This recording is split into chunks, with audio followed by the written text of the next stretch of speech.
3, 2, 1. Okay. The big one.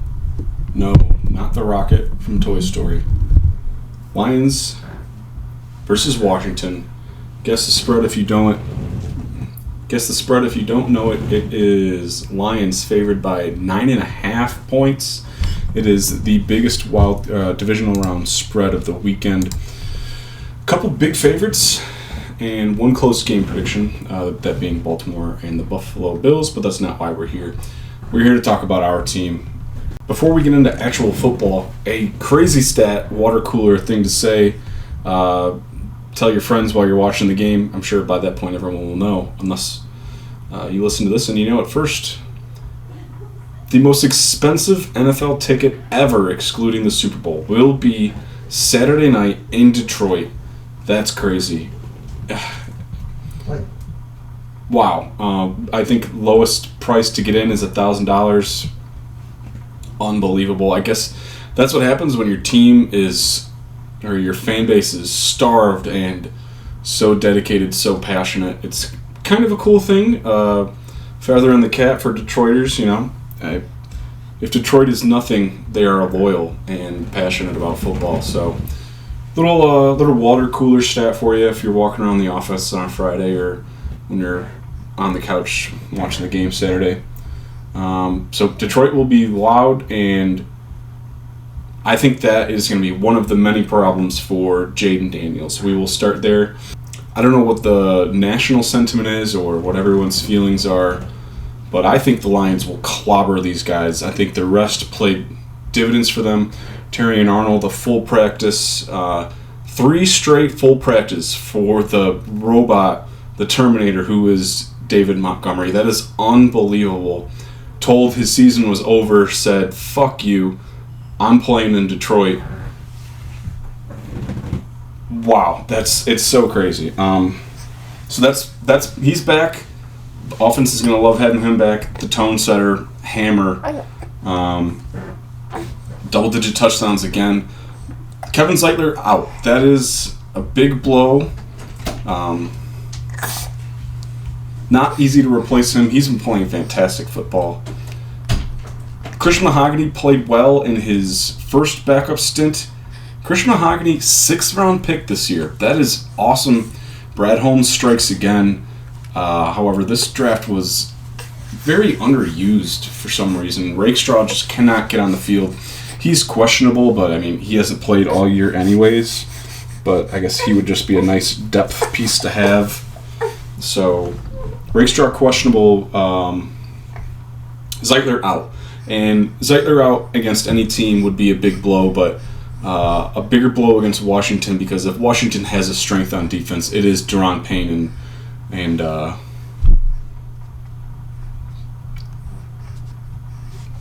the hell is the other guy's name?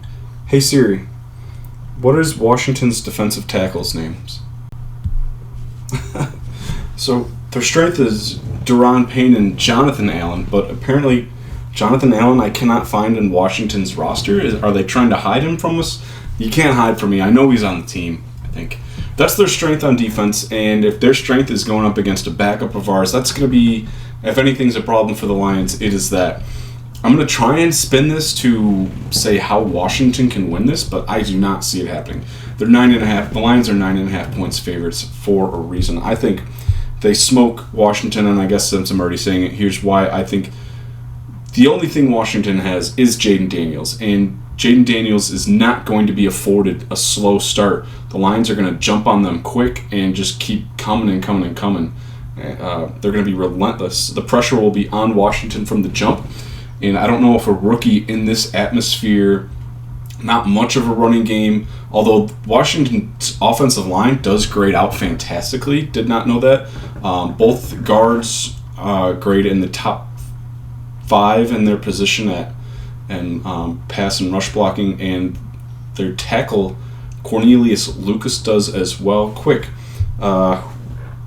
Cornelius Lucas, anybody recognize that name? Drafted out of Detroit by Kansas State, 6th round in 2014. That's a little fun fact. I'm sure it'll be a big revenge game for him. Look out for Cornelius Lucas on Saturday.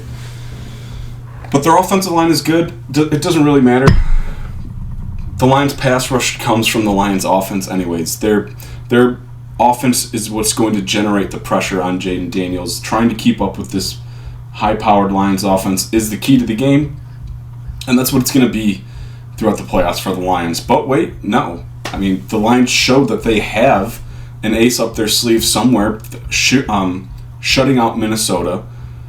Such great field position over and over and over again. Multiple trips into the end zone, no touchdowns. Did Sam Darnold pumpkin at the worst time? Yes. Is Jayden Daniels a better quarterback than him? Absolutely. He also has legs that move, not backwards. So that's Washington's only hope. Jayden Daniels has to put up 40. It's a race to 40, and it might not even end there. So I like the over. I can't trust Jayden Daniels that much. I do think there's going to be a ton of pressure on him, so I don't love either Lions in this game. It is a big spread. If the Lions, if you told me Washington backdoor covers, yeah, sure. And if you told me Washington was kept under 20 points, sure. So this game isn't my favorite as far as betting lines, but from Detroit, so I don't care about the betting line in this game. I just want to see the Lions dominate, and I think they will. I think even though they're trying to hide Jonathan Allen and Daron Payne from us, our offensive line is still great. It's one of the best, if not the best, in football. Christian Mahogany stepped in great and played. If they don't go with him, if they're looking at it more like if they're copying AJ Hinch's strategy, and if they're going opener and middle relief and closer, and maybe it's Owasika this time. He played great in the same spot last year, stepping in for, I believe it was Glasgow last year.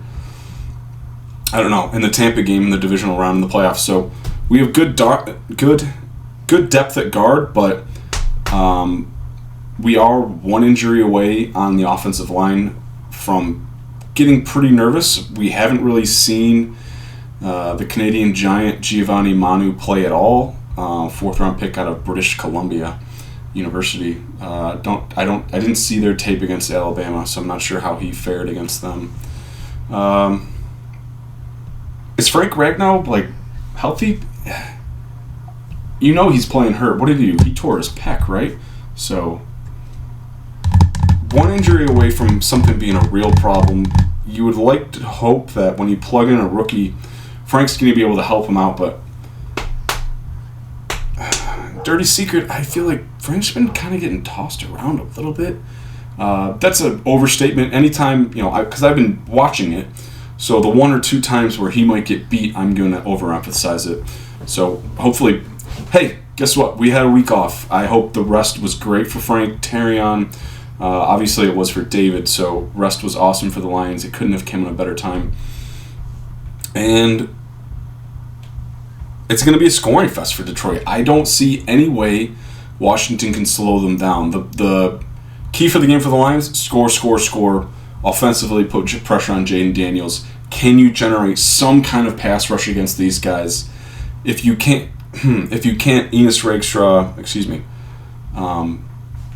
Amik Robertson is going to have to throw out another gem. Terry McLaurin has had a phenomenal season. Him and Jayden Daniels have had a great connection, so I'm not too worried about their number 2, number 3 receiver. Couldn't tell you who they are. Jaden Brown, doesn't matter. And the old man who is Zach Ertz. I'm perfectly comfortable putting Campbell or Anzalone or Kirby or Branch or Melanfanu Ifeatu to guard him. So it's the Jayden Daniels and Terry McLaurin show, if you ask me. I wanted to trash Brian Robinson. He's had a fine season, 4.3 yards a carry. The Lions are average at best at stopping the run, but so keys to the game for Washington: try and control the game, try and run the ball, keep it a low-scoring game. Washington's only hope is if this is low-scoring, and even if it is, when the Chiefs win low-scoring games, all those one scoring margin victories, they've got the equalizer. Maybe not equalizer. They've got the unequalizer because nobody else can match him, Patrick Mahomes. I don't know if Jayden Daniels in his rookie season can do that. This is a Lions homer here. I don't know what the keys for the game are for the Washington. Score 40 and control the game. They've got to get a couple lucky bounces. That's it. And pressure up the middle. Use your strength against our potential chink in our armor. Zeitler being out definitely hurts, but this Lions offense is too good, too well oiled. They've been on fire. Minnesota's defense is definitely better than this Washington's defense, and Jahmyr Gibbs made them his bitch. Check out my video of Jahmyr Gibbs' highlight reel at the end of it. So Emmett isn't very talkative, so no co-host. We're going to see what the Washington Commanders website says. 3 keys to Washington advancing to the NFC Championship. So, okay, great. This helps. If I had 3 keys for Washington, they've got to win the turnover battle. Okay, throw that away. No shit. They've got to win the rushing yard totals, okay? The run game is key for Detroit. And if Washington can run the ball, they can control the clock, keep pressure off Jaden Daniels, which I don't think could happen. So, key number 1 for Washington, run the ball. Key number 2, intense pressure up the middle. Do not let Jared Goff get comfortable. Take advantage of a backup playing guard. Key number 3 would be to unplug Dan Quinn's headset. Give him the remote controller with the dead batteries or the one that isn't plugged in. I wouldn't want him putting his fingerprints at this game at all. I don't trust him as a head coach. Does anybody remember who the head coach was who lost the 28-3 lead? Yeah, of course, it was Dan Quinn. I think they've got a walking corpse as a head coach. That's pretty rude. What's a better way to say that?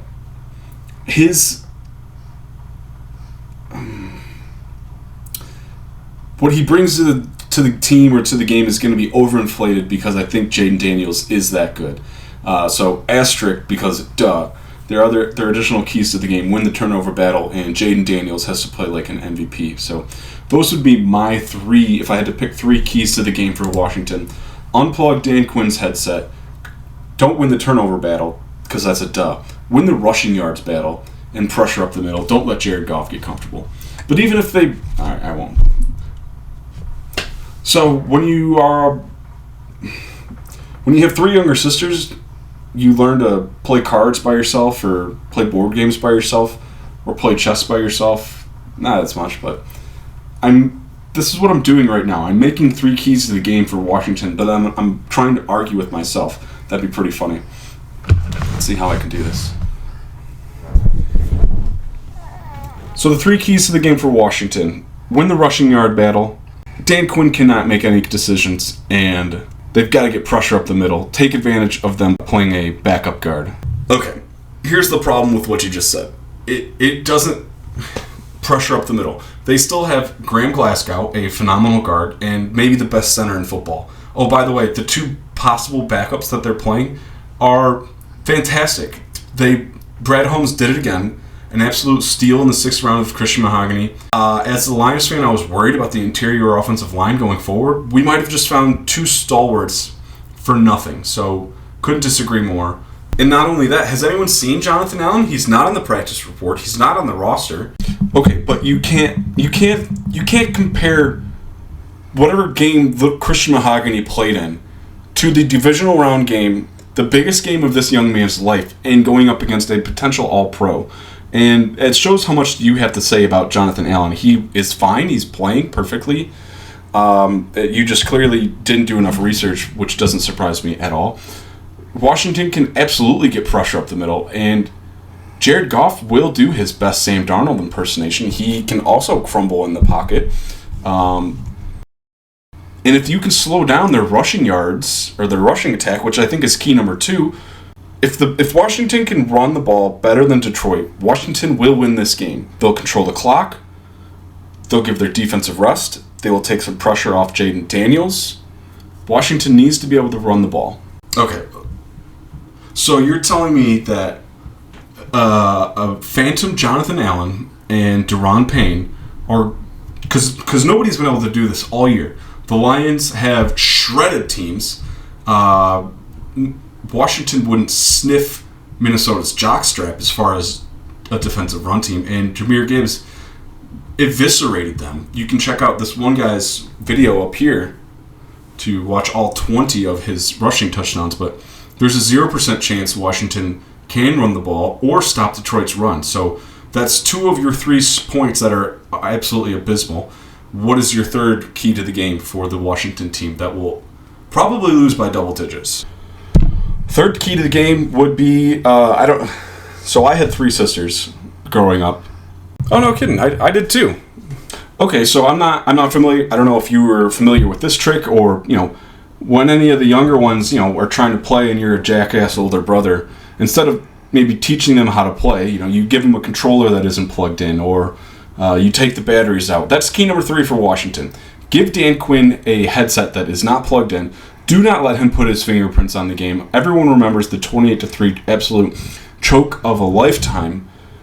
And for him to not have to do anything, which I will admit I don't see possible. This is asterisk key number 4, because no shit. Jaden Daniels got to take care of the ball. If we can get a couple turnovers, great. And Jaden Daniels has to play at such a high level that Dan Quinn doesn't have any big decisions to make.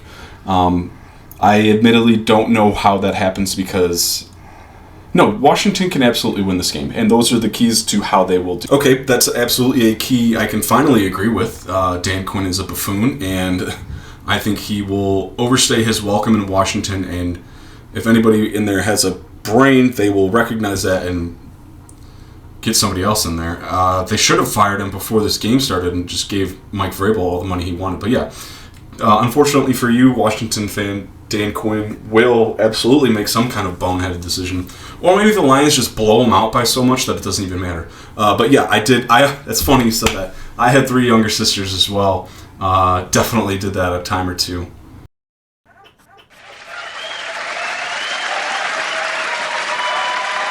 So that's how a conversation with yourself goes. Emmett's not very talkative. Maybe one day that'll be you, Emmett. Yeah, I do think that's Washington's only hope. They're good ideas, but just because someone has an idea, the Lions get paid too. Let's see what Zach Selby, senior writer at the Washington Football Team Commander Geek Club thing, established a run. Me and him, boys. Commanders need to have a similar game plan to the one they had against Tampa, which I don't know because I didn't care to watch much of it. Controlled time of possession, said that. They did that despite rushing for 82 yards on 33 carries. Ooh. Blah, blah, blah. Blah, blah, blah. Wasn't for a lack of trying. Uncharacteristic looks. Lions have a stout defensive front that ranked 5th against the run. I did not see that. I just looked before this and it was like... Yeah, I don't think the Lions had the 5th ranked rushing defense. I would bet my average-sized paycheck. Oh, no way! You just want this guy around. How a journeyman lineman became a cult hero in Detroit.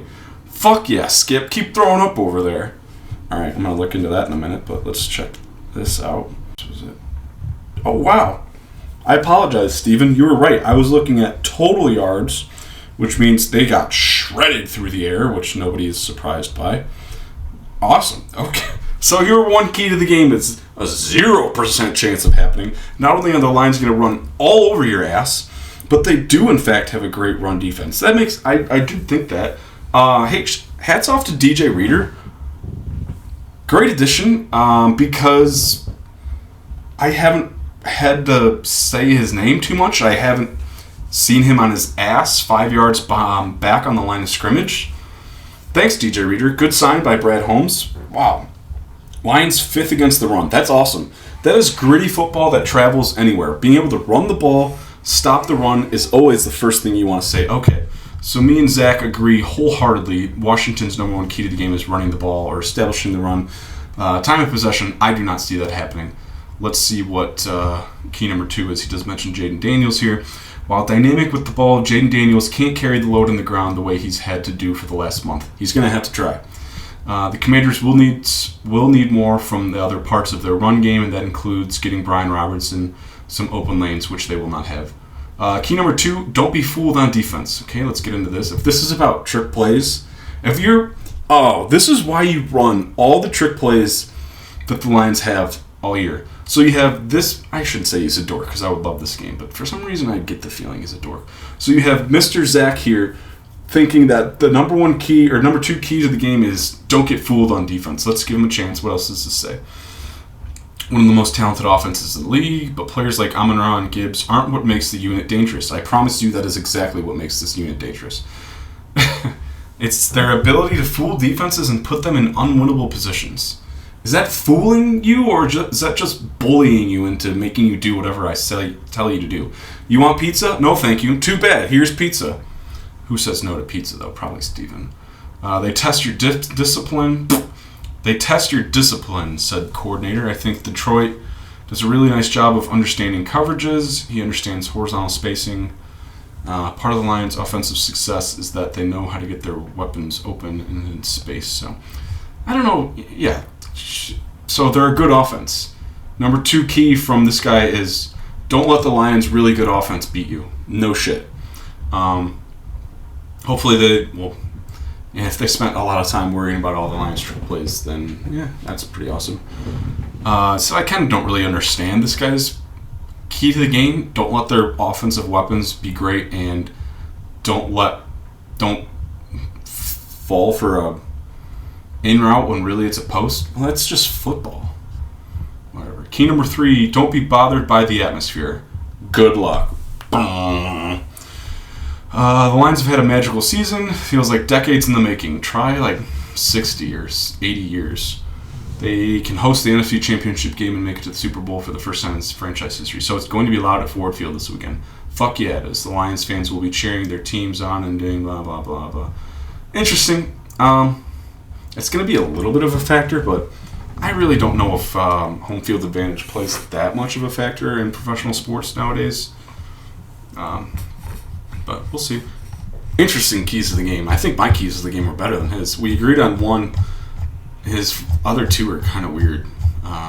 Zach, you're welcome to join the show if you'd like to discuss a bit. Maybe I'll message him on X, the Everything app. Let's read this Skip article.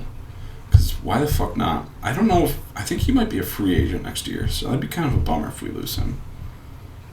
Oh, interesting. They're talking about why he throws up. Do you want to hear why he throws up? I do think the Lions win handily. I'm not going to bet on that 10-point spread because that's a lot of points. But if I had to pick a side, I'm definitely thinking the Lions can cover that. If the Lions can cover 10, then they can absolutely hit that over-under. Screw Washington. What is the Lions' keys to the game? 1 key. Just keep playing the way you've been playing. The Lions run up the score, give the ball to Montgomery and Gibbs. It's going to be interesting to see.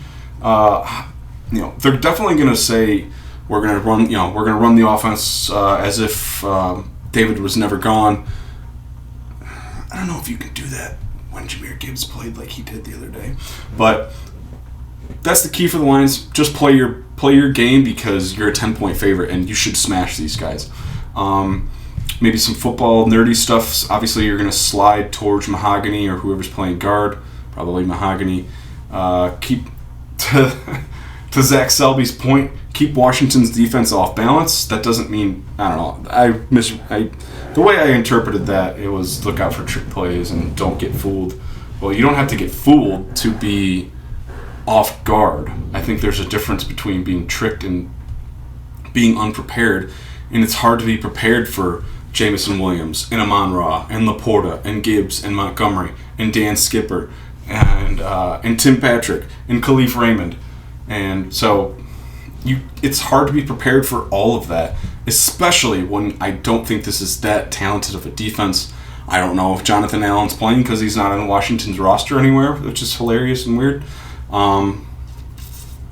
So yeah, defensively, try and get some pressure, or maybe just don't even blitz. Don't even bother. Just let Jaden Daniels crack and roll out and rush out and send Branch and send Branch and Iffy to smoke him. And that's the nice thing about the Lions' defense is they have a lot of team speed on defense. Kirby, Branch, Iffy, Campbell, and Zaloni. Their corners can run, obviously. So make Jaden Daniels uncomfortable. The fans are going to have a little bit of a part in that. This will be the loudest crowd Jaden Daniels has ever played in. It'll also be the most expensive crowd Jaden Daniels has ever seen. Pretty cool. Until next week, when the Lions play against the Eagles in the NFC Championship game. That's all from me. I think I've beaten a dead horse. Let's go out and win this one, boys. Go Lions. I'll talk to you next week.